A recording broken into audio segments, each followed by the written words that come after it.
With the 2015 elections around the corner, efforts are intensifying to see that it runs smoothly and is also an improvement on all other state elections conducted in recent months.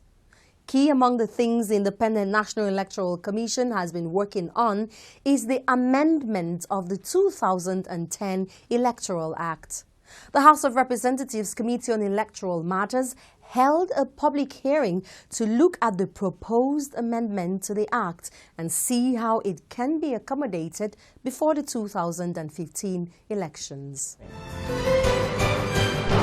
The House of Representatives Committee on Electoral Matters held this public hearing with key players in the electoral system of Nigeria towards the amendment of the 2010 Electoral Act.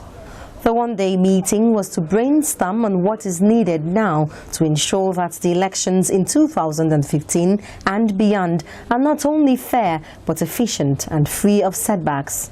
As we approach the date for national elections, it is important that we tidy up every aspect of the regulations governing the conduct of our elections.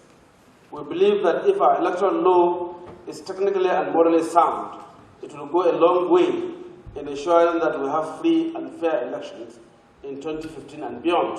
It is sad that 15 years after the return of our great country to democratic rule, we are still talking about free and fair elections, autonomy of INEC, legal framework of state INEC, time frame of elections, participation of physically challenged persons in our elections, conduct of politicians, internal party democracy, order of elections, voter registration and accreditation, and debates by candidates, just to mention a few.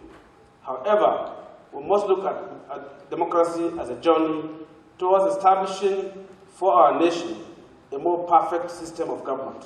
The chairman of the Independent National Electoral Commission, who led presentations, said about 23 sections of the Act have been identified as requiring amendment, key among which were electronic voting and voting in diaspora, and the time for the conduct of runoff elections to offices of the President and governors. We have identified 23 sections of the Electoral Act which we recommended amendment for.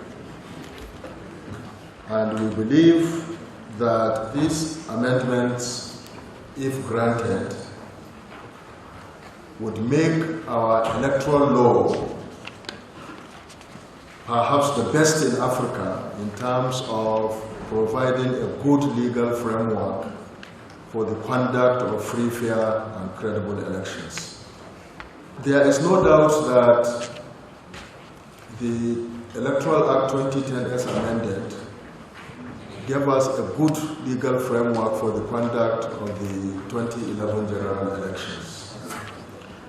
But as the Executive Director of LAC mentioned in his goodwill message, having managed the electoral process for this number of years, in practice we have seen challenges and identified areas which would require further improvement so that our legal framework can truly be the best in Africa. Another major issue raised by the INEC boss was the deployment of the country's armed forces in elections.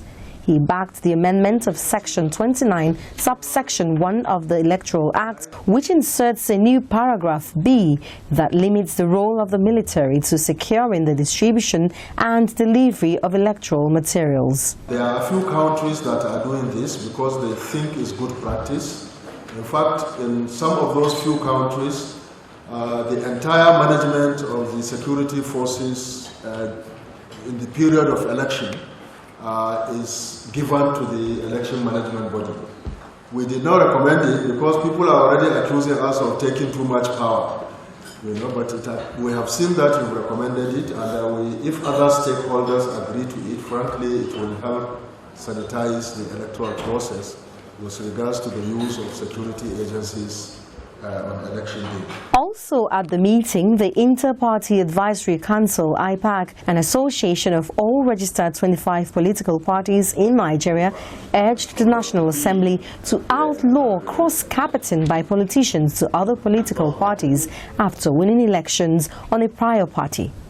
The IPAC chairman, Dr. Yunusa Tanko, said the decision was unanimously agreed upon after a meeting on political parties. The political parties are disturbed seriously, where the mandate of political parties have been just opposition to other political parties when the electorate have already finally voted.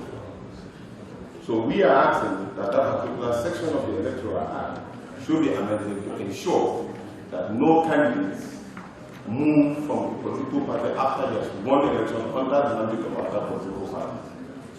Because that does not instill discipline in the political party, neither do they make the political party survive as a political party after the mandate is already been given to him by the electorate.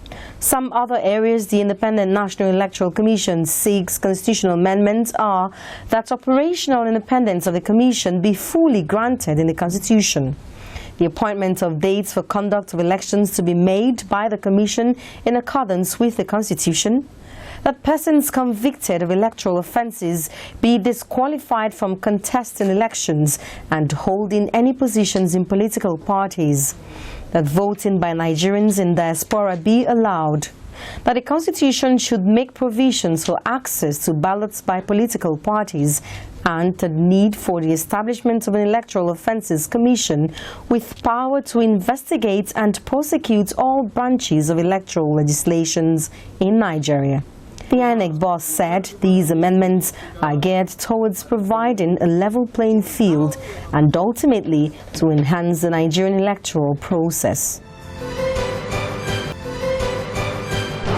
Now, this is where we draw the curtains on this week's edition of the Gavel. If you have any views or opinions on any of the issues discussed, do send us an email on thegavel@channelstv.com, or you can reach us on Facebook and the Twitter handle on your screen.